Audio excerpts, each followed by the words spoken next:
খুব ইজিয়েস্ট এবং অ্যাডভান্স পদ্ধতিতে কাঠগোলাপ বানানো শেখাবো তোমাদের আজকে।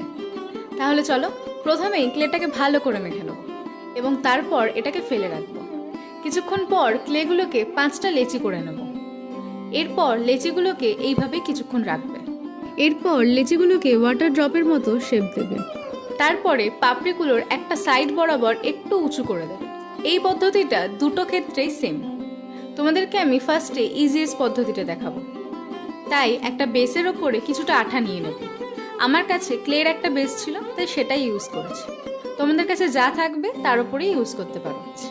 এরপর প্রথম পাপড়িটা লাগিয়ে নেব। তারপর প্রথম পাপড়ির একটা সাইডে আঠা লাগিয়ে সেকেন্ড পাপড়িটা লাগিয়ে নেব।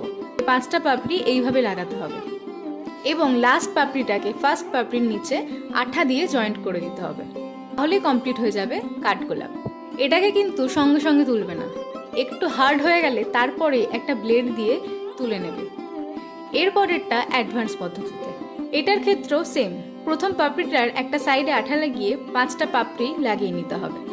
এইভাবে কিছুক্ষণ ফেলে রাখতে হবে যাতে আঠাটা পাপড়িগুলোর সাথে ভালোভাবে আটকে যায়।